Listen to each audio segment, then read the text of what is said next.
La République démocratique du Congo a conclu depuis le 15 janvier 2025 un programme économique avec le Fonds monétaire international. Ah ben oui, ce programme qui par la suite a été validé par le conseil d'administration de ce Fonds monétaire international. Nous en parlons dans votre émission Kiosque. Quel sera l'impact direct de cette enveloppe dont est bénéficiaire la République démocratique du Congo? Quels seront les bénéfices directs de la population congolaise? Je ne suis pas seul pour ce numéro Kiosque. Nous recevons, comme d'habitude, des journalistes qui nous viennent des différents médias avec qui nous allons décrypter l'actualité. Et cette actualité qui reste à la une, je m'en vais vous présenter Monsieur Faustin, bienvenue à vous. Merci. Mais aussi, Monsieur Serge, bienvenue. Merci à vous autant. Monsieur Amédée, bienvenue. Bonjour. Et enfin, Monsieur Gardidiana, bienvenue. Merci, Chungu. Alors, Monsieur Faustin, nous allons commencer avec vous. La RDC, aujourd'hui, on en parle presque partout, bénéficie de cette enveloppe, je pense de 2,8 ou 9 milliards de dollars américains. Le dernier appui était de 1 milliard, si je ne m'abuse. 1,7 milliard. Quels sont les facteurs aujourd'hui qui ont concouru à cette revue à la hausse? Vous savez, les relations entre les FMI et ses partenaires, il faut prendre ça comme un médecin et son malade. Vous savez, généralement, avec un malade, quand vous faites la fièvre, on suppose qu'il y a quelque chose qui ne va pas. On suppose que votre système immunitaire a cédé et qu'il faut un apport extérieur pour évidemment stabiliser. Et la fièvre pour une économie, c'est ce que généralement on a l'habitude d'appeler le taux d'inflation et le taux de dépréciation monétaire. Parce qu'on suppose que quand vous êtes un individu malade et que vous faites la fièvre, quand vous allez chez le médecin, bien évidemment, il va vous prescrire un certain nombre de médicaments, mais à première vue, il cherchera d'abord à stabiliser la fièvre. Et puis il va vous demander des examens supplémentaires pour détecter la vraie maladie. Évidemment, c'est à peu près ces rôles-là que joue le Fonds monétaire international dans une économie. Parce que quand une économie est en effervescence, c'est-à-dire elle fait de fortes fièvres, on suppose que le taux d'inflation est très élevé, le taux de dépréciation monétaire est très élevé. Cela voudrait dire que son système immunitaire ne sait plus contenir les pressions. Et pour une économie, le système immunitaire qui nous protège, nous, en tant qu'humains, c'est la production intérieure. C'est que quand la production intérieure ne sait plus supporter des pressions, évidemment, ça va se traduire sous forme d'une fièvre. Pour l'économie, c'est le taux d'inflation qui va s'enflammer, il y a le taux de dépréciation monétaire, ainsi de suite. Évidemment, maintenant, le FMI, dans sa mission originale, le FMI joue plus dans la stabilisation. C'est-à-dire, vous faites la fièvre, il vient, il constate qu'il y a des indicateurs qu'on appelle généralement des indicateurs conjoncturels qui sont dans le rouge, il cherche à les stabiliser. Évidemment, sans chercher à soigner votre système immunitaire, c'est-à-dire à vous lancer sur un programme qui vous aide à accroître votre production intérieure. Or, tous les déséquilibres qui font qu'une économie fasse une forte fièvre viennent du fait que votre système immunitaire ne fonctionne plus. C'est-à-dire que vous ne savez plus produire. On suppose que quand vous ne savez plus produire, c'est que les gens ont des revenus, mais ils ne savent pas acheter. C'est que la tendance sur le marché, c'est que les prix iront à la baisse, iront à la hausse. Or, quand les prix vont à la hausse, cela va nécessairement entraîner le taux d'inflation. Et le deuxième élément, c'est que comme vous ne produisez pas assez, c'est-à-dire votre système immunitaire ne sait pas contenir la pression de la demande. On suppose que ce que vous consommez, vous devez les acheter ailleurs. Mais le FMI intervient. Et quand vous achetez ailleurs, on suppose que vous devez avoir des devises. Et plus vous demandez des devises, ça va déprécier votre monnaie nationale. Maintenant, le FMI vient pour vous aider à stabiliser juste votre fièvre, sans résoudre le fond du problème, c'est-à-dire à vous donner la capacité de produire. Maintenant, la différence, quand vous dites par rapport à... Je reviens maintenant sur la question. Ça, c'était juste pour planter le décor pour que nous comprenions dans quel contexte on se trouve. Maintenant, il s'est fait qu'avec ce nouveau programme, quand vous dites l'enveloppe est allée à la hausse, évidemment, ce n'est pas un seul programme, il y en a deux. Il y a le facilité élargie de crédit, c'est-à-dire c'est le programme qu'on venait de boucler d'ici là. Oui. Et puis il y a un autre qui s'est ajouté, la facilité pour la résilience et durabilité, résilience, tout ça, qui touche en fait sur le changement climatique, et ainsi de suite. Mais la différence avec, en fait, la grande nouveauté avec ce nouveau programme, c'est que le FMI s'est rendu compte que je ne peux pas continuer à stabiliser la fièvre tant que je ne résous pas les vrais problèmes. Parce que le vrai problème, c'est quoi? Il faut qu'on nous donne la capacité de produire. Parce que tant qu'on ne sera pas en mesure de produire, on va toujours faire la fièvre en termes d'inflation, en termes de dépréciation monétaire, parce qu'on doit acheter ailleurs. Maintenant, le FMI est allé un peu, en fait, il a rempli son propre credo. Il dit, au lieu seulement de se limiter à vous accorder ce qu'on appelle généralement l'appui sur la balance des paiements, ainsi de suite, accroître votre réserve d'échange. On dit non, non. Avec l'enveloppe que je vous donne, on a même prévu 1,9 milliard que vous devez consacrer à l'effort de production, notamment en termes d'infrastructures, en termes d'investissement dans les secteurs sociaux. C'est pourquoi on doit féliciter les gens qui ont négocié cette affaire, parce qu'au moins, ils ont poussé les FMI à aller au-delà de ce qu'il fait d'habitude. Parce que depuis toujours, rappelez-vous, depuis les années 80, évidemment, depuis toujours, on a connu les FMI qui n'agissaient que sur la demande. Parce qu'ils se disaient, non, plus les gens ont beaucoup d'argent, ils vont chercher à dépenser, ça va entraîner les prix vers la hausse. Mais maintenant, il a changé d'approche. Il dit, bon, je ne peux pas seulement me limiter à soigner la fièvre, parce qu'au-delà de la fièvre, il y a un problème, le vrai. Et ce changement d'approche, il faut que j'aide ces pays-là à avoir ces capacités de production. Et c'est ces changements-là qui donnent toute la nouveauté, toute l'originalité à ces programmes. Amédée, ces changements d'approche, je rebondis sur ce qu'il dit, doit être motivé par des éléments. Je reviens sur ça.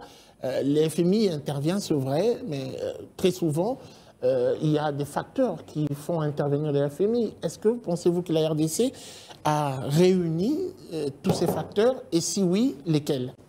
Oui, en fait, comme Faustin l'a souligné, aujourd'hui nous avons deux programmes avec les FMI, mais nous venons de boucler un programme, la FEC, la Facilité élargie de crédit avec les FMI, que nous avons mis en œuvre entre juillet 2021 et puis fin 2024. Donc, on a cheminé avec le FMI pendant au moins 3 ans pour mettre en œuvre ces programmes économiques. Évidemment, la RDC, parce que le FMI, en tant que, s'il faut emprunter cette image utilisée par Faustin de médecin, et il nous a suivis pendant 3 ans, et pendant les 3 ans, il y avait des revues. Tous les semestres, c'est-à-dire tous les 6 mois, il y avait une revue où les experts du FMI, avec nos experts du gouvernement, de la Banque centrale, ils se mettaient pour évaluer les programmes économiques, voir là où ça marche, là où ça ne marche pas, comment réajuster. Ainsi donc, au bout des 6 revues de la FEC qu'on a mis entre 2021 et 2024, les succès étaient concluants, c'est-à-dire que sur le plan des indicateurs macroéconomiques, on voit que d'abord, il y a eu, le gouvernement a fait preuve d'une bonne gestion des finances publiques, parce que, vous savez, la gestion des finances publiques a toujours été un problème dans notre pays, dès lors que vous ne gérez pas convenablement les revenus que vous avez, ça peut pousser au déséquilibre du cadre macroéconomique. Donc, d'abord, le gouvernement a fait montre d'exemplarité à ce qui concerne la gestion des finances publiques. Ce qui fait que, par exemple, pour 2024, on voit qu'on a collecté suffisamment de ressources au niveau interne. C'est vrai que quand on regarde à la fin de l'année 2024, il y a un déficit budgétaire de plus ou moins 693 millions de dollars, mais ce déficit a été comblé par les moyens sains qui viennent, par exemple, du marché, des bons du Trésor et des obligations du Trésor. Donc, c'est cette preuve de bonne gestion de finances publiques qui a contribué notamment au succès de ce premier programme. À part ça, on voit que tous les indicateurs, en tout cas, sont au vert pendant les 3 années-là. On voit que, par exemple, pour 2024, non seulement le taux d'inflation a sensiblement baissé, parce que fin 2023, on était à 23% de taux d'inflation, c'était énorme, mais à fin 2024, nous sommes à moins de 12%. C'est 11,76%, quelque chose comme ça. Donc, ça montre que le gouvernement a fait preuve d'une bonne gestion de la politique budgétaire corrélée à la politique monétaire de la Banque centrale, puisqu'on voit même que, à ce qui concerne la monnaie nationale, le franc congolais, en tout cas en 2023, durant toute l'année, les francs congolais a perdu, s'est déprécié de 16% durant l'année 2023. Mais pendant l'année 2024, le franc congolais n'a perdu que autour de 6%, les taux de dépréciation du franc congolais. Donc on voit que de ce côté-là aussi, la politique monétaire menée par la Banque centrale a aussi tenu. Et tout ça, c'est avec aussi cette assistance des techniciens, des experts du FMI. Donc il y a tout ça, mais aussi, parce que, au fait, quand on regarde le premier programme, la FEC, qui a été mise durant les 3 dernières années, il y avait aussi certains indicateurs où le gouvernement devait cocher. Par exemple, investir beaucoup d'argent dans des projets, dans des programmes pro-pauvres. C'est quoi? C'est la santé. C'est quoi? C'est la scolarité. C'est quoi quand on parle, par exemple, de la consolidation de la gratuité de l'enseignement de base? Vous savez qu'il y a beaucoup de nouvelles unités qui ont été mécanisées, qui trouvent maintenant de salaire. On parle de plus, en tout cas, c'est plus de 100 000. Et justement, je voudrais rebondir sur le premier programme, FEC, en posant la question à Serge. Est-ce que le gouvernement congolais a pu jouer sa partition, c'est-à-dire en termes de responsabilité, par rapport à l'application de ce programme? Je pense qu'Amédée l'a dit, qu'on est passé par de revues, c'est-à-dire des discussions pour évaluer la marche du programme arrêté. Et si cela n'était pas concluant, je pense qu'on n'aurait pas obtenu ce qu'on a. Il n'y a pas eu un faible taux d'absorption, comme on le dit souvent. Ici, ce n'est pas encore question d'absorber, c'est question d'obtenir, comme Faustin l'a dit. Nous avons obtenu quelque chose pour avancer. Nous sommes en train de créer des conditions de stabilisation pour enclencher le véritable développement. Aujourd'hui, nous sommes éligibles à ces genres de fonds qui doivent rentrer notamment dans ce que nous faisons à travers le PDL 145 territoires. Quand nous parlons du social, on doit créer des conditions de stabilisation, mais pour créer un développement. Mais à travers le PDL qui nous apporte des écoles, qui nous apporte des centres de santé, qui renforce l'autorité de l'État à travers la construction des bâtiments administratifs et autres. Donc, ça va venir. Il suffit de renforcer la discipline. Il suffit de faire en sorte qu'on garde le cap et ça deviendra plus tard beaucoup plus visible. Alors, Gardi Diana, Faustin nous a parlé de ces deux projets. Ça a été renchéri par Serge.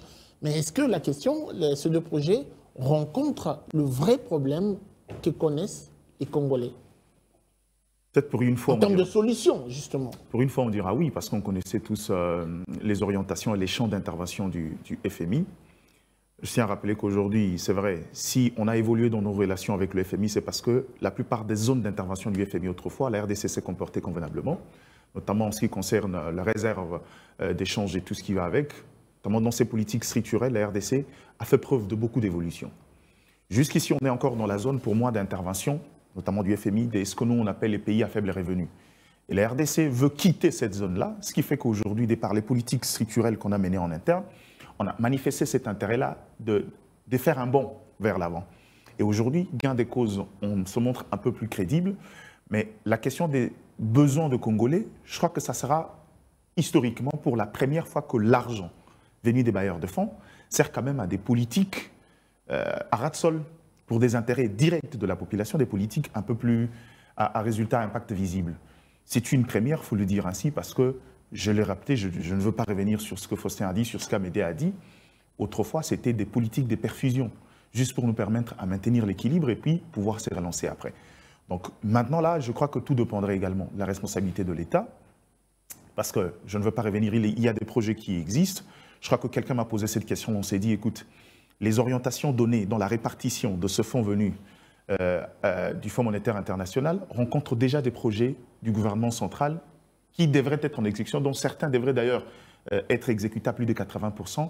Quels sont le gage, les garanties qu'on a des résultats qu'on peut obtenir avec ces fonds? Je dis, le bonheur, c'est qu'avec ces structures-là, quand on injecte de l'argent, il y a des programmes, il y a des cadres de change et des concertations qui permettent de suivre exactement les résultats obtenus par chaque projet.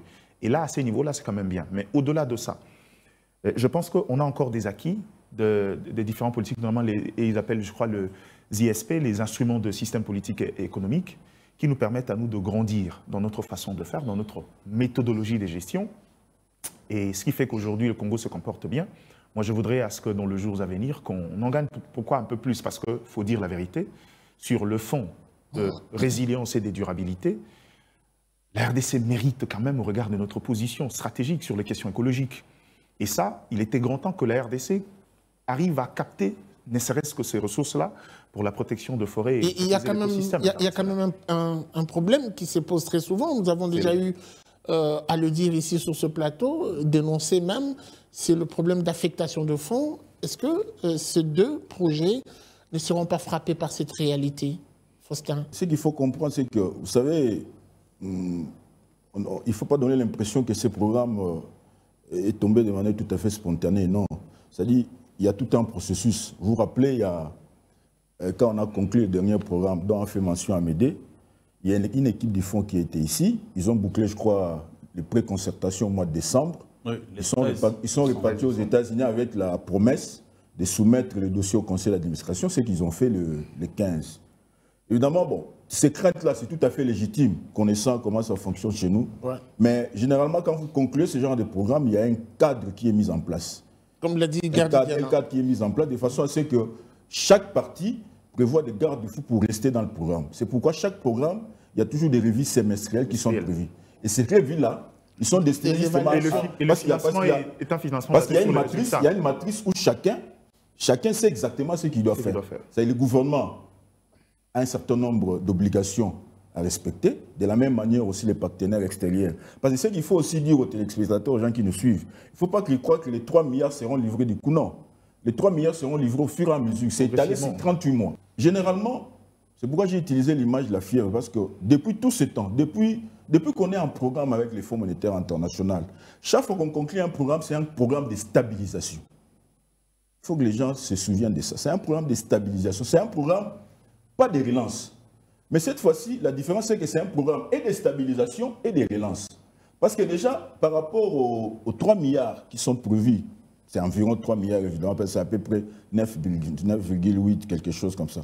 Les fonds vous disent déjà que non, ils acceptent à ce que 1,9 milliard soit intégré dans les budgets pour financer les projets de développement. Ça, c'est une nouveauté. Cela voudrait dire que, déjà en termes de stabilisation, on a eu à convaincre un partenaire important comme les fonds monétaires. J'aimerais que vous puissiez nous aider à décrypter ce projet de développement aussi, pour ceux qui nous suivent. Les projets de développement sont des projets inscrits dans les budgets. Je crois qu'on en a longuement discuté. Il y a le PDL 145 territoires, il y a le PDL 145 territoires. Il y a la couverture santé universelle. Quand déjà dans les budgets, on en a discuté sur ce plateau, on s'est félicité que dans les budgets, il y avait au moins 40% de fonds budgétaires qui étaient affectés aux investissements. Parmi ces fonds-là, il y a entre autres 1,9 milliard qui vient du Fonds monétaire international. C'était déjà intégré. C'était intégré bien avant. Dans le budget 2025. C'est pourquoi je souligne, il faut qu'on se félicite nous-mêmes parce qu'on a franchi un cap. C'est-à-dire qu'on n'est plus une économie en surchauffe. Et ça, le fonds nous a donné son certificat de validation. Il a apporté d'autres éléments sur ce que je disais. En fait, l'importance aujourd'hui, c'est que la RDC autrefois, qui était, qui était dans l'abîme, a quand même prouvé à suffisance dans ce rapport avec le FMI que la catégorisation qu'on avait donnée à la RDC autrefois, notamment avec les facilités élargies de crédit et autres, la RDC a besoin de plus. Pourquoi besoin de plus? La RDC est un État-continent. Il faut reconnaître qu'aujourd'hui, en termes de mobilisation interne, les efforts sont fournis, mais il reste encore beaucoup de marge.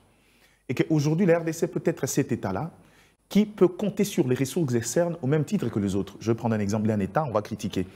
Le Rwanda aujourd'hui est un État où, dans la composition du budget, les ressources externes vont jusqu'à 30%. Et ils ont obtenu par des mécanismes politiques et diplomatiques. Mais nous, c'est peut-être par des approches des résultats et des questions, les résultats économiques sur terrain. Ce qui fait qu'aujourd'hui, on peut, au-delà de faiblesses, surtout pour une économie de marché comme la nôtre, qui subit régulièrement de causes exogènes, espérer sur un matelas de ressources externes pour pouvoir maintenir et tenir nos différents programmes de gouvernance et nos politiques publiques. Au point d'impacter la population. Au point d'impacter directement la population. Ça veut dire qu'aujourd'hui, on s'est constitué un allié de taille qui peut intervenir à hauteur suffisante pour pouvoir répondre aux desiderata. Mais ici, je crois que déjà, sur des questions de forme et de fond, La RDC a prouvé à suffisance. Je sens Serge impatient, il a besoin de dire un mot rapidement. Oui, je suis tout à fait d'accord sur ce que les amis sont en train de dire, mais il restera à la République démocratique du Congo de saisir cette opportunité pour se créer, parce que là, le Fonds monétaire international ni la Banque mondiale n'apportera des solutions, des développements à la République démocratique du Congo. Ce sont des partenaires, autant que tous les autres pays, hein, même les pays européens. Et il y en a d'autres qui sont en programme avec le FMI, surtout quand ils ne respectent pas ce qui a été convenu pour la stabilité monétaire. Le FMI intervient.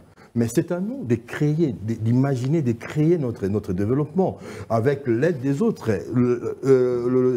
Cette structure nous aide à créer des conditions, à nous stabiliser, à faire en sorte qu'avec les appuis budgétaires que nous avons, nous puissions démontrer à la face des autres que nous sommes d'abord Congolais. Et donc là, je parle d'un certain patriotisme financier, patriotisme économique, parce que nous serons jugés demain par ce que nous serons capables de faire avec le fonds que nous gagnons nous-mêmes et ce que nous recevons des autres. Parce que ça s'étale sur 3 ans. Mais nous n'avons pas tout l'argent au même moment. Il y a des revues où on juge par rapport aux critères qu'on se serait fixés. Donc le gouvernement congolais a intérêt à continuer sur cette lancée, d'être sérieux, de contrôler, de faire montre de l'orthodoxie financière, des disciplines budgétaires. Si on doit diminuer de plus en plus ces désordres-là dans le budget, il y a une institution qui prend plus que les autres, parce qu'on prend les émergences, les grandes tendances. Mais si on veut rentrer à l'interne, il faudrait renforcer la discipline, il faudrait faire en sorte que le FMI ne joue pas le rôle de préfet des disciplines par rapport au gouvernement congolais, mais plutôt un partenaire qui peut venir discuter. Et nous pouvons discuter... Tant que ça nous apporte des résultats, on n'a pas de problème. S'ils veulent jouer les pouvons discuter même des priorités. Nous pouvons même discuter des priorités. Le projet prévoit la construction de routes, construction des écoles, mais qui définit sur quelle route construire et quelle école construire. Il existe un programme de PNSD sur base de quoi le gouvernement a déjà un programme. C'est comme on a dit, c'est pas un projet abstrait. Le projet ne tombe pas. Ça veut dire que le programme déjà dans le budget. Et ces ressources-là sont déjà prises en compte dans le budget. Ça veut dire que ce sont des ressources additionnelles. C'est des ressources additionnelles. On discute sur des projets déjà orientés. C'est-à-dire que le fonds, la manière dont tout est déjà inclus dans le budget de l'État. Mais je voulais continuer en disant que on ne doit pas dormir sur notre laurier en disant voilà, nous avons conclu, nous avons gagné quelque chose. Le Congo peut plus. Le Congo peut obtenir plus. Nous pouvons aller plus loin avec nos partenaires dans le sens de voir... Regardez la République démocratique du Congo dans sa configuration. À l'interne, c'est les trous noirs. Vous pouvez partir du sud ou du nord, mais quand vous arrivez au Congo, c'est bloqué. On doit désenclaver ce pays à travers des infrastructures routières et autres. Et donc, nous avons beaucoup plus de besoins de ces fonds-là. Et nous devons monter en puissance à travers une production qui doit venir grâce à ce programme-là, qui doit créer des conditions de production interne pour que vraiment ce que nous produisions soit largement supérieur à ce que nous recevons. Très bien. Alors, moi, j'aimerais que l'on parle de cette orientation de fonds vers la protection de l'environnement. On l'a dit, il y a un aspect qui concerne ces détails importants. Et la question qui arrive, quels sont les projets qui peuvent bénéficier de ce fonds pour assurer justement la protection de l'environnement? Ces Congolais qui sont en province, au fin fond de province, comment faire pour les impliquer afin que cet aspect des choses soit résolu? Oui, donc à côté de la FEC, le programme dont on a parlé largement ici, il y a ce fonds pour la résilience et la durabilité qui est de 1,38 milliard de dollars. Alors, ce fonds, c'est comme son acronyme le dit, c'est pour la résilience et la durabilité. Au fait, vous savez, aujourd'hui, le monde entier fait face au changement climatique et l'RDC n'est pas en reste. Vous vous souvenez, par exemple, l'année passée, au début décembre, janvier 2024, il y avait, avec la crue du fleuve Congo, il y a dans certains endroits, que ce soit ici à Kinshasa ou même en province, il y a des populations qui ont fui leur milieu, justement parce qu'ils ont été inondés par les eaux du fleuve. Donc aujourd'hui, la donne climatique, c'est une donne importante et c'est pourquoi d'ailleurs que le gouvernement, les experts, en tout cas les ministres même du gouvernement, ont voulu mettre ça sur la table des négociations avec les FMI pour dire mais nous avons aussi des problèmes, des effets du réchauffement climatique qui font que il y a, avec les précipitations, des fois il y a les inondations, il y a des catastrophes naturelles. Nous devrions avoir suffisamment de moyens pour répondre à ces genres de besoins. Et donc, ces fonds pourront permettre justement à la RDC de s'adapter, mais aussi d'atténuer les effets du changement climatique. Et pour ça, le gouvernement a beaucoup de projets pour ça. Il y a par exemple, j'ai toujours évoqué ici un instrument que je me plaignais, chaque fois je me plaignais du fait qu'on ne l'utilisait pas assez, c'est l'Atlas des énergies renouvelables. Parce que cet instrument-là nous montre que nous avons au moins presque 800 sites où nous pouvons produire de l'énergie sur base soit de l'éolien, soit du solaire, soit du photovoltaïque et tout ça. Et ces fonds est venu pour ça justement, pour financer un certain nombre de projets. Par exemple, ça peut être un parc solaire pour permettre à ce que les populations d'un coin puissent avoir de l'électricité sur base du solaire. Et c'est ça. Donc, ces volets, c'est vraiment très important du fait que nous, on ne peut pas ne pas être impacté par le réchauffement climatique actuellement. Donc, la RDC pourra prendre suffisamment une bonne partie. D'ailleurs, c'est la totalité, hein, les 1,38 milliard qui seront affectés au projet. Le gros de l'enveloppe. Le gros de l'enveloppe est affecté vers 1,38 milliard qui seront affectés pour permettre au pays d'atténuer les effets du changement climatique et aussi de s'adapter. S'adapter, c'est par exemple, notamment, construire des villes résilientes où il y a des logements qui résistent aux intempéries, aux catastrophes. On parle souvent, par exemple, dans les centres de la RDC, dans les Kasaï, on parle des érosions, les érosions. Et il faut des programmes pour permettre à ces villes de résister, de faire face à ce genre de catastrophes naturelles. Gardi Dilana, beaucoup disent 2 programmes à peine. Le problème du Congo sont connus. Est-ce que ces 2 programmes ramassent la généralité du problème que connaît la RDC en ce moment en termes d'urgence? Malheureusement, ce n'est pas au programme de ramasser le problème de la RDC. Faut le dire vrai. Le programme n'est bien qu'en appui, c'est un programme d'appui en fait. C'est un appoint. Oui, avec les affectations de fonds. C'est juste, encore une fois de plus, le bonheur c'est que cette fois-ci, dans l'orientation de fonds, c'est que la RDC a eu son mot à dire. C'est-à-dire qu'on a décidé sur base d'un programme, un plan stratégique déjà établi, on s'est dit, écoute, le besoin sont de tel ordre, à tel secteur, voilà ce qu'on veut, et que cette fois-ci, le fonds a décidé de céder et de pouvoir le permettre, sans pour autant perdre ses traditions, de mettre en place un cadre permanent de change et de suivi pour veiller sur les résultats.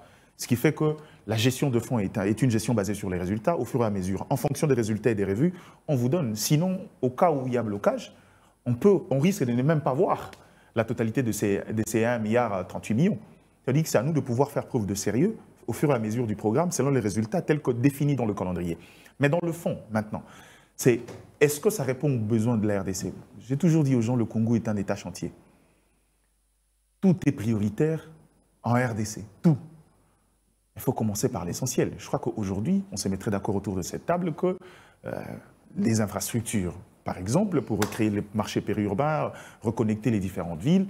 Les écoles aujourd'hui, je reviens sur un élément essentiel, on parle souvent de la gratuité, mais on parle peu des effets induits, notamment le surpeuplement de salles de classe, la faiblesse de la couverture scolaire dans certaines zones. Il y a des zones où certains n'ont pas vraiment senti la gratuité parce que sur place, il n'y a pas d'école publique.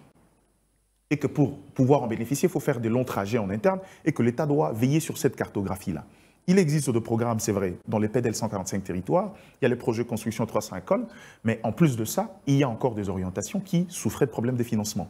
Et que ces ressources peuvent permettre à ce qu'on puisse orienter et répondre à certains desiderata. C'est comme je dis, des résultats impact direct. Très souvent, la RDC est mal cotée lorsqu'il faut parler de la mise en œuvre de programmes, notamment avec les grandes institutions, je le dis. Cette fois-ci, quels sont les risques et les dangers pour la RDC et comment faire pour bien se tenir dans cette opportunité qui se présente? Merci pour la question. Mais je voudrais d'abord dire un mot par rapport à l'échange qu'on a eu tout à l'heure sur la facilité pour la résilience et la durabilité. Moi, je crois qu'il faudrait je crois, Gardi l'a dit tout à l'heure là, il ne faudrait pas que nous fassions porter les chapeaux de notre responsabilité sur le seul Fonds monétaire international. Non. Vous savez comment est né d'abord ce programme? Facilité pour la résilience et la durabilité. Il est né avec la crise du Covid. Vous savez, avec la crise du Covid, on s'est rendu compte que la crise du Covid avait impacté négativement un certain nombre des économies mondiales, notamment la RDC. Et vous vous rappelez même qu'avec la crise du Covid, les partenaires extérieurs ont dit intervenir pour raffermir notre balance de paiement. Ouais. C'est dans ces cadres-là que quand on arrive à la Convention des Nations Unies là, sur le changement climatique, la COP, c'est à partir de la COP de Glasgow que les G20 ont tenté de fusionner tous les efforts qui ont été faits dans le cadre du Covid et les efforts dans le cadre du changement climatique par la création de ces fonds-là, la facilité pour la résilience et la durabilité. Et la gestion de tous les fonds qui ont été collectés a été confiée au Fonds monétaire international. Il y a longtemps que nous, on devait bénéficier de ces fonds-là. Mais qu'est-ce qui bloquait? Mais ce qui a bloqué, c'est que déjà à notre niveau, on a eu du mal à justifier tous les fonds qu'on a reçus dans le cadre du Covid. Même avec tous les fonds dans le cadre de la Ligue sur le changement climatique. Ce qui justifie ma question d'ailleurs. Sur le changement climatique. Vous savez que déjà, faites un tour au niveau du ministère de l'Environnement. Vous serez totalement indigné par le nombre de services qui évoluent dans ces secteurs-là sur le changement climatique. Ils sont nombreux. Et chacun reçoit des fonds à gauche et à droite qu'à la fin, on ne sait pas justifier. Parce qu'il y a des pays qui ont bénéficié depuis trop longtemps de ces fonds-là. Parce qu'aujourd'hui, on est en train de se féliciter qu'on a reçu 1 milliard. Mais c'est juste 75% de notre quote-part. Alors qu'en principe, l'Afrique du Sud, en principe, on devait recevoir plus. Ça doit être l'équivalent de 150% de notre quote-part. Ça, c'est le plafond qui est requis pour tous les pays qui en ont déjà bénéficié. C'est que, comme c'est la première fois que les fonds pensent quand même nous donner accès à ces fonds-là, sur la facilité pour la résilience, c'est que nous devons faire preuve de responsabilité. En quoi faire? Déjà, à notre niveau, nous devons changer. Ce qui tue notre pays ici, c'est la corruption, le détournement, et ainsi de suite. Vous savez que même dans le cadre des fonds qu'on a reçus, au-delà du Fonds monétaire international, pendant la période du Covid, il y a la BAD qui nous avait encore donné un appui dans le cadre de la résilience, là, pour nous aider à remonter un peu le choc du Covid. Vous savez qu'il y a une opacité terrible sur ce fonds-là. Aujourd'hui, on ne sait pas les justifier. On ne sait pas dire exactement qu'est-ce qu'on en a fait. C'est que moi, je considère les 1 milliard 38 millions là qu'on nous a donné, c'est comme un programme test. Parce que là aussi, c'est assorti des revues. C'est-à-dire, à chaque revue, le fonds enverra ses experts pour que nous justifions qu'est-ce qu'on en fait. Et ça sera en fait une forme de gestion collégiale. Ce n'est pas que non, quelqu'un, un ministre des Finances, il va rester dans son petit coin là, il commence à gérer cet argent, non. Parce que les autres, ils connaissent nos tares et nos défauts. Ils savent que chez nous, quelle que soit votre éloquence, votre manière de parler français, là, quand vous mettez devant l'argent, vous perdez tout votre latin. Donc c'est ça le problème. Donc il faut qu'on soit conséquent par rapport à nous-mêmes. Il faut qu'on sache. Je voudrais encore revenir sur un point qu'on a souligné tout à l'heure. Je crois que Gardi a été plus explicite sur ça. À quoi servira ces programmes qu'on a signés? Je crois qu'il ne faudrait pas que nous nous dispersions. Dans les communiqués que le fonds a fait, le Fonds monétaire est très clair. Je crois que je dois les retrouver. Il dit les nouveaux programmes appuyés par la FEC, c'est-à-dire le 1,7 milliard là. D'abord, ça vise à consolider les progrès accomplis dans le cadre de l'accord fait de 2021-2024, achevé en juillet 2024. C'est l'accord dont on a parlé là. C'est pourquoi j'avais dit, ces programmes-là nous fait passer un cap. Les partenaires ont constaté que non, on a fait preuve quand même, on a été sérieux. Oui, dans les engagements qu'on a pris de part et d'autre. Mutuel. Maintenant, on vous dit, il est maintenant question de consolider, c'est-à-dire tous les sérieux que vous avez affichés là. Monsieur, continuez avec ça. Parce que si vous continuez avec ça, on sent que vous êtes sur la bonne voie. Ça, c'est le premier. La deuxième, il dit, en préservant la stabilité macroéconomique, améliorer l'environnement des affaires, en renforçant la gouvernance, la transparence et favoriser une croissance inclusive. Ça, ce n'est pas au Fonds monétaire international de le faire pour nous. C'est à la RDC. C'est à la RDC de le faire. Parce qu'il ne faudrait pas que dans les rapports qu'on a avec les partenaires extérieurs, qu'on se comporte toujours comme un petit enfant à qui on doit rappeler chaque fois qu'il faut faire ceci. Il faut faire ceci. Les FMI nous donnent des orientations. Et si les FMI nous donnent les 1,7 milliard là, ce n'est pas parce qu'il est fait dans le cadre de la philanthropie, non. C'est parce qu'on est membre du Fonds monétaire international. On a contribué et on continue à contribuer au fonctionnement de cette affaire-là. Et vous citez quelque chose d'important, amélioration du Ça pouvoir veut des dire que affaires. pour le fonds, quand un membre est en difficulté, il est dans l'obligation de l'aider. Mais il ne faudrait pas que ces membres soient éternellement en difficulté. La RDC sera face à certaines contraintes qui peuvent déranger les accords, les arrangements entre le Fonds monétaire international et le pays. Comment faire face à ces contraintes pour que cela ne vienne pas entraver la bonne marche qui a déjà été abordée? Justement, nos tares, on les connaît. Il a cité la guerre, il y en a plusieurs de ces contraintes. La guerre, malheureusement, c'est quelque chose que nous ne pouvons pas contrôler parce que c'est par rapport aux autres, mais la manière de gérer à l'interne au jour d'aujourd'hui. Nous avons des entreprises de portefeuille de l'État. Et quand on doit nommer, c'est la dictature des partis politiques. Je suis allé très loin. Les partis politiques. On prend des gens qui souvent ne correspondent pas aux porteurs robots des dirigeants qu'il faudrait mettre là. Conséquence, les performances attendues n'arrivent pas du fait de ça devient une faiblesse pour la gestion de la chose publique. Là où on peut attendre plus de ressources, ça n'arrive pas. Ça voudrait dire que c'est parmi les choses que le gouvernement doit revoir. C'est-à-dire, même si nous sommes essayés de conjuguer très bien la donne politique et la donne économique, même si nous devons aller aux élections, même si nous devons avoir des discussions entre politiques, mais qu'on ne touche pas à l'essentiel, parce que ceux qui vont venir demain, auront besoin de cette machine, mais justement, ne dérange pas l'accord de la qu'on RDC, intègre l'impératif aujourd'hui de dissocier la machine économique de la machine politique. Parce que malheureusement, on mélange les deux. Quand il y a l'élection, quand l'opposition, par exemple, le pouvoir doit parler, et ça se mélange, on mélange les torchons et les serviettes, on ne s'en sort pas. C'est-à-dire qu'on puisse continuer avec la discipline. Aujourd'hui, c'est que moi, je n'aimerais pas que le FMI et les autres partenaires puissent venir ici en collant, en préfet de discipline pour constater des dégâts. Ils doivent venir pour discuter avec des partenaires, pour constater des performances et une volonté d'aller de l'avant. Même si on peut avoir des faiblesses, ça ne peut pas manquer. Mais on donne 1 milliard à un pays pour le projet FERD, c'est la République démocratique du Congo, avec tout l'espace de forêt. Et nous, sur ces plateaux, nous semblons être contents. Oui, parce que c'est un commencement, un faible commencement, mais il en faut plus pour protéger les forêts et les savanes de la République démocratique du Congo, qui ne bénéficient pas qu'à nous. Et les autres pays, d'autres pays qui n'ont même pas ce que nous avons, gagnent plus et nous voulons penser, non. C'est vrai que c'est victoire d'État, je suis tout à fait d'accord, mais nous devons avoir une des grandes prétentions pour aller plus loin. On a le programme P4S qui a presque 775 millions de dollars pour protéger les savanes et tout, et essayer de créer des écosystèmes qui protègent la forêt et même les populations environnantes. Est-ce que c'est suffisant pour la République démocratique du Congo? Il y a quelques zones protégées où ce projet s'exécute, mais le forêt, c'est du nord au sud, de l'est à l'ouest. Aujourd'hui, à l'est, le parc qui nous sépare de Rwanda est dans quel état au jour d'aujourd'hui? Qui peut penser protection de la nature quand nous parlons résilience et durabilité ouvrière là-bas? Qu'est-ce qui se passe? On regarde avec quelle loupe, on regarde avec quelle lunette. Donc, il faut un réalisme dans ce que nous faisons et que nous ayons beaucoup plus de prétentions. Qui est un esprit congolais, un esprit qui voudrait beaucoup à l'image de notre pays, qui voudrait demander beaucoup d'abord à nous-mêmes et aux autres. C'est-à-dire que nous soyons conséquents. Si nous devons nous battre sur le terrain politique, mais qu'on puisse préserver la machine économique. Très bien.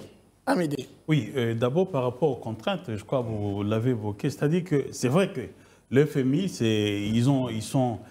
ils sont rodés dans ce qu'ils font. Ils savent que, oui, nous mettons en place un programme, mais ce programme peut être sujet à un certain nombre de contraintes. Tu vois, par exemple, les conflits armés, l'agression que nous avons dans la partie Est, c'est une contrainte pour ces programmes, dans la mesure où, déjà, nous dépensons énormément d'argent pour faire face à cette guerre-là. Et imaginez que si la guerre s'accentuait, touchait d'autres territoires, tu vois, ça va un peu impacter le programme. C'est pourquoi, ça c'est des imprévus. On ne sait pas voir jusqu'où pourra s'élargir les fonds militaires et tout, mais on prévoit ça que si la RDC peut tenir compte de cette contrainte-là, parce qu'il faudrait minimiser le plus possible les conflits armés. Il n'y a pas que ça, il y a aussi les mpox, par exemple. On est confronté par... Si une telle épidémie parvenait à se généraliser à Kinshasa, voyez un peu les coûts que ça pourrait porter sur les programmes. Donc ça, ce sont des signaux qu'on montre. Faites quand même attention à ces... Le programme a prévu également des interventions dans le secteur de la santé. Exactement. Voilà, c'est prévu. Mais je voulais aussi répondre par rapport au climat des affaires, puisqu'on a évoqué. Pourquoi est-ce que dans ces programmes, on a la RDC... En fait, c'est la RDC qui s'engage à améliorer le climat des affaires. Parce que le FMI est conscient que ce n'est pas les 3 milliards de dollars qui vont arranger tous les problèmes de la RDC. La RDC, en améliorant son climat des affaires, il va attirer les investisseurs. Plus de fonds. Que ce soit d'abord les investisseurs nationaux, mais aussi étrangers. Parce qu'on l'a toujours dit, le besoin en développement de la RDC dépasse les cadres budgétaires de notre pays. C'est au-delà de ce que nous mobilisons en termes de budget. C'est pourquoi il faut arranger le climat des affaires de manière à ce que les investisseurs internationaux, les investisseurs étrangers puissent dire que voilà, on peut aller faire affaire en RDC. Voilà, c'est tout. Écoutez, moi j'ai suivi le patron de Milvest dire je vais construire... Est-ce que le tapis est déjà déroulé pour que ces investisseurs arrivent? Oui, parce qu'il y a quand même certains opérateurs économiques qui font les affaires en RDC. Je disais que j'ai vu le patron de Milvest dire que moi, j'ai proposé à l'RDC de construire les nouveaux aéroports de Kinshasa sans que le gouvernement ne sorte un seul rond. C'est-à-dire que c'est un contrat du type biotique. Ils financent et puis ils vont gérer pendant un temps. Et puis, après un temps, ils pourront dans la mentalité congolaise, ça passe pas. On va dire non, ça, pour qu'un opérateur puisse faire ça, puisse engager des fonds, parce que ce projet, c'est au moins 1,2 milliard de dollars, quelque chose comme ça. Pour qu'un investisseur, un opérateur puisse mettre autant d'argent, il doit se sentir que son financement est sécurisé. Il y a de la sécurité juridique et la sécurité judiciaire. Donc, c'est important que le gouvernement puisse améliorer le climat des affaires, parce que c'est ça qui va faire en sorte qu'un investisseur, ça peut être Qatari, qui débarque et dit bon, je peux rendre fluide l'ARN1 de Mwanda jusqu'à Kasumbalesa, je veux mettre autant, mais vous me donnez comment gérer une portion. Voilà, c'est ça. Donc c'est important d'améliorer le climat des affaires. Donc, moi, je voudrais encore revenir et insister sur un point. C'est-à-dire, vous savez, les programmes qu'on a conclus, il ne faut pas faire croire, ou nous amener à croire que ce programme-là est venu pour résoudre tous nos problèmes. Non, ça, c'est totalement en dehors. Mais nous appuyer à résoudre certains de nos problèmes. Ce programme, le fond le dit clairement, il est dans la continuité de ce qu'on a fait depuis 3 ans. C'est une résultante, en fait. C'est une résultante, en fait. C'est une dynamique qui est créée. Et vous savez, généralement, Guy, quand on conclut un programme avec le fonds, il y a des critères d'évaluation. Il y a ce qu'on appelle des critères quantitatifs. C'est-à-dire les taux d'inflation, les réserves, les taux de dépréciation. Là, ce sont des critères quantitatifs. Mais il y a encore d'autres critères qu'on appelle qualitatifs ou des critères structurels. C'est-à-dire c'est toutes les réformes dont on parle. Et vous savez, ces réformes-là, c'est depuis pratiquement 10 ans que nous parlons de réformes. Et s'il faut même remonter un peu plus loin, la grande année où on a mis en place des réformes courageuses, c'était en 2002. Quand on a révisé le code minier, le code des investissements, en fait, toutes les grandes réformes, c'était en 2002. C'est cette dynamique-là qu'on doit maintenir. Parce qu'aujourd'hui, si les fonds insistent, c'est pourquoi j'ai dit tout à l'heure, c'est à nous de jouer la grande partition. En fait, le programme ici, c'est les fonds agissent et fait preuve de bonne volonté pour nous aider.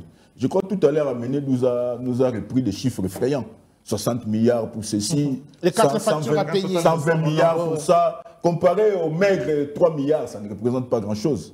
Et même s'il faut reprendre ce qu'on a dit, je crois, dans une émission précédente ici, sur les besoins de FONER en entretien et réhabilitation, c'est au-delà de 700 millions.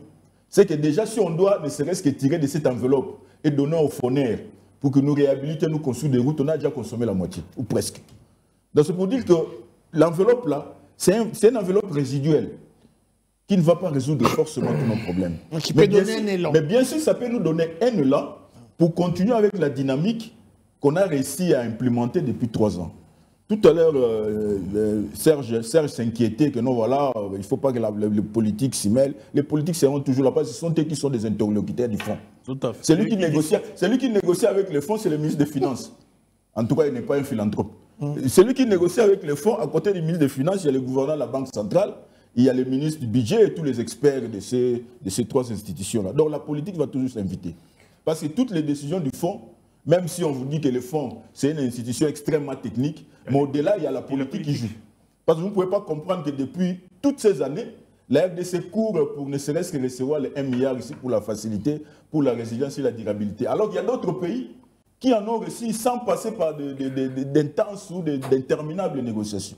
C'est que quelque part, il y a quand même cette arme politique qui joue. Mais par rapport à l'influence où, non, voilà, il y a, dans 3 ans, ça sera déjà les élections, moi, je reste presque optimiste parce que quand on avait notre programme avec les fonds, c'est à cette époque-là qu'on a réussi à les conclure, à les mener jusqu'au bout. Exactement. On avait les élections l'année passée, en 2023, on était en plein programme. Ouais. Donc c'est une question de discipline simplement. Parce que déjà chez nous, ceux qui ont la gestion de la machine économique, ils savent que tous nos déséquilibres viennent du désordre dans les finances publiques. C'est-à-dire quand on commence à faire sortir l'argent n'importe comment, et ça va s'injecter sur le marché, ça va réchauffer le marché d'échange, et finalement ça va se répercuter sur les prix. On connaît déjà d'où viennent les mal qui fragilisent. C'est ça la question, la discipline doit se jouer à quel niveau? C'est que ça va se jouer entre les deux pôles. Le gouvernement qui a la gestion de la politique budgétaire et la Banque centrale qui a la gestion de la politique monétaire. Il faut que les deux, en fait, que ces lieux-là fonctionnent à merveille. Grâce à Dieu, évidemment, avec les pactes de stabilité qui a été signé depuis 2020, on sent quand même que non, il y a une parfaite coordination. Et c'est cette coordination-là qui doit être maintenue. Parce que même quand vous lisez le communiqué du fonds, ils insistent encore sur ça. Ils disent que non, les autorités ont fait la promesse. Parce que quand vous lisez le communiqué, ils disent toujours les autorités ont fait la promesse. Ils ne vous imposent pas. Ils disent que vous avez fait la promesse de faire ceci. Rappelez-vous que vous devez faire ceci. Allez-y jusqu'au bout. Voilà. Et il y a une cible importante de ce programme, c'est que, vous savez, on a toujours parlé de la croissance. Mais cette croissance, toute la décennie 2010, on a connu une croissance économique, mais ce n'était pas une croissance inclusive. Mais ce programme, les 2 programmes, visent justement cette inclusivité-là. L'inclusivité voudrait dire que les gouvernements puissent regarder les secteurs prioritaires où il doit, les secteurs notamment pauvres, où il doit financer des projets. En ce qui concerne la santé, en ce qui concerne on a parlé des routes, des dessertes agricoles, voilà, on a parlé de la gratuité de l'enseignement de base, la couverture santé universelle, la gratuité de la maternité, voilà. C'est-à-dire faire en sorte que tout Congolais puisse ressentir quand il y a croissance économique, c'est-à-dire qu'il faut redistribuer les revenus nationaux de manière équitable, c'est que chaque Congolais puisse ressentir que oui, c'est normal qu'on exporte autant de tonnes de cuivre parce que moi, je parviens à avoir facilement les transports et tout. Et cela, je reviens. Tu vois un peu la discussion qu'on a aujourd'hui sur les projets structurels, par exemple, en ce qui concerne les transports en commun. De projets conjonctuels. Moi, j'aimerais que l'on fasse le tour de table pour que vous puissiez justement entrer dans cette logique, puisque l'émission a également une dimension pédagogique.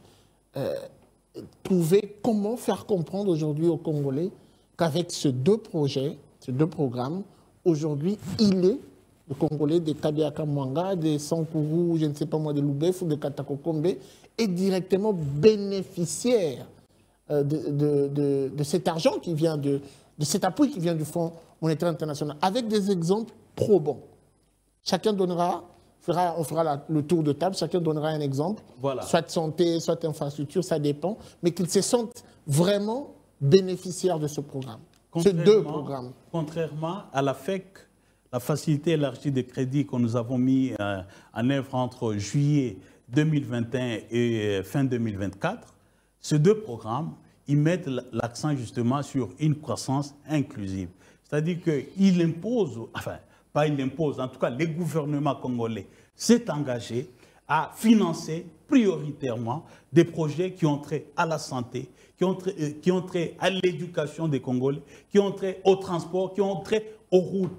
J'ai beaucoup aimé la dernière fois l'expression de notre ami Dieudonné Boalnal. Il dit « Là où passe la route, passe le développement ». C'est-à-dire, aujourd'hui, dans notre pays, nous avons tellement besoin des routes que le gouvernement, voilà, c'est 1,9 milliard, presque 2 milliards de dollars qui viennent de ces deux programmes pour financer notamment les routes. Or, nous avons des coins et des recoins dans notre vaste RDC où on attend juste qu'il y ait une route pour que le paysan commence à cultiver parce qu'il sait qu'il va mettre même sur son vélo et aller vendre. Et ça, le projet, en tout cas, il y a ces programmes, il prévoit de financer des projets comme ça qui ont impact sur le social des Congolais. Bon, avec votre permission, deux éléments de reliquat du premier tour de table.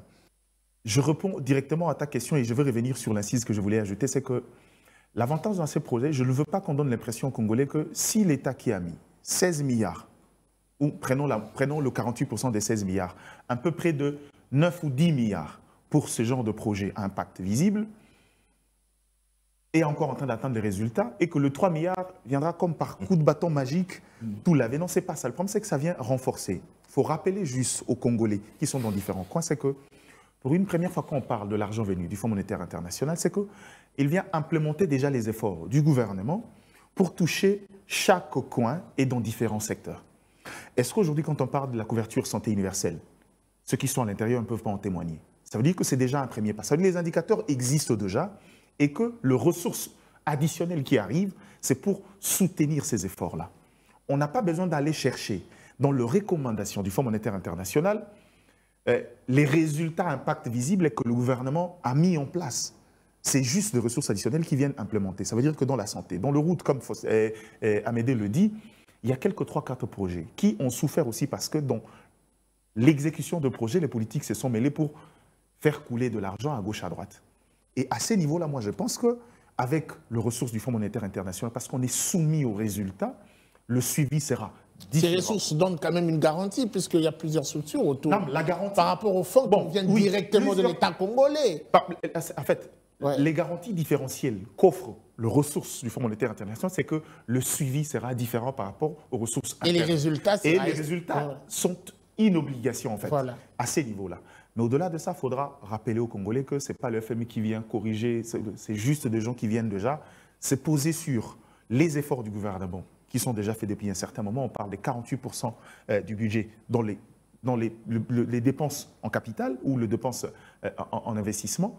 Ça veut dire qu'ici, on se réjouit parce que moi, la plus grande richesse, je veux le dire peut-être 10 fois sur cette émission, ce que le Congolais doit retenir sur la conclusion historique de cet accord, c'est qu'aujourd'hui, la RDC, dans sa structure économique, dans son contexte, dans sa macroéconomie, la RDC est redevenue un État crédible qui peut coopérer avec n'importe quel État qui respecte le process dans la gestion et dans les questions d'ordre économique. Alors, Faustin. Bon, Guy, vous m'avez posé une question qu'il faut être pragmatique, c'est-à-dire donner un exemple concret. Qu'est-ce que le Congolais moyen peut attendre de ce programme?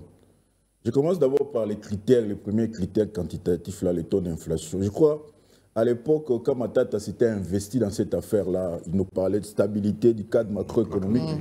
On lui répliquait, mais les gens ne mangent pas la stabilité. Justement, ça paraissait trop savant. Mais vous savez l'avantage, c'est que quand l'inflation est stable, parce que c'est qu'Amédée a souligné tout à l'heure, là, quand vous êtes en termes de taux d'inflation, vous partez de 23% en 2023, vous le faites chuter à 12% en 2024. C'est-à-dire vous passez du simple, c'est-à-dire vous les réduisez à moitié presque. C'est déjà un grand acquis. Mais c'est encore savant pour le petit peuple. Parce que ça améliore le panier de la ménagère. Cela veut dire que pour un consommateur, quelque chose qu'il a acheté à 100 francs au début de l'année, on suppose qu'à la fin de l'année, il a acheté juste avec 12% de hausse. Vous savez, en termes réels, il y a quand même une nette amélioration de son panier. C'est-à-dire qu'il y a une maîtrise des prix. Même s'il faut aller en termes de dépréciation monétaire. Quand on vous dit la dépréciation, on est parti, on a ramené ça quand même sous la barre de 10%. Cela vous donne, pas seulement aux consommateurs, mais même aux producteurs, ça lui donne une certaine visibilité de son activité économique. Ça peut déjà planifier, il sait que les 1000 $ que j'ai investis au mois de janvier, je pourrais avoir presque la même valeur au mois de décembre. il a une certaine assurance, même pour investir, parce qu'on a réussi à stabiliser les cadres macroéconomiques. Et l'avantage pour ce programme avec le fonds, c'est qu'au-delà de ces indicateurs-là, qui donnent une certaine assurance et aux consommateurs et aux producteurs, on ajoute un autre volet. On dit maintenant, on va investir dans des projets structurants. Cela veut dire que même le petit fermier là qui est à Malembankoulou, quand il a planté son petit champ de maïs, il récolte. Déjà, par le fait d'aménager ne serait-ce que la voie d'évacuation de son produit, il se sent soulagé. Il aura encore l'avantage de cultiver encore pour une autre saison, ainsi de suite. Comme la Médée l'a souligné, là où passe la route, le développement suit. C'est ce que les fonds ont compris. C'est pourquoi moi je vous disais tout au départ, quand on m'avait posé la question, j'ai dit, l'avantage pour ces programmes, c'est qu'on s'attaque maintenant au renforcement de notre système immunitaire.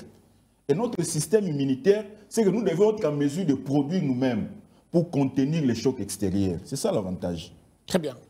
On finit avec vous. Oui, deux axes. D'abord, les Congolais doivent être fiers aujourd'hui parce que nous sommes en train de relever ce front courbé sur le plan économique. Aujourd'hui, nous sommes un pays crédible et nous sommes en programme avec le Fonds monétaire international. D'autres bailleurs pourront venir.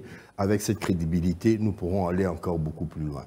Avec l'appui que le gouvernement a reçu, on peut voir, on peut voir davantage des bâtiments sortir des terres pour servir d'école, pour servir des centres de santé. Là, je parle de l'arrière-pays.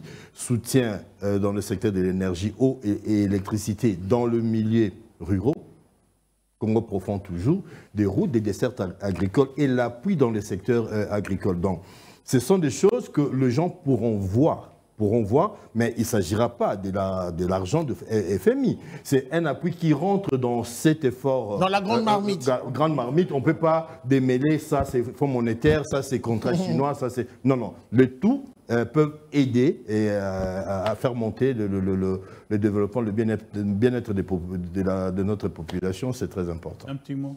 Ouais, en tout cas, c'est... dire que, en fait, ce qu'on s'est convenu avec le FMI, en fait, le gouvernement, il peut aller au-delà. Nous sommes en mesure d'aller au-delà. C'est-à-dire que c'est pas que... Vous voyez, chaque fois quand le FMI il écrit son communiqué de presse là sur la fin d'une revue, il mentionne toujours quelque part, il regrette au fait de la lenteur dans la mise en œuvre de réformes.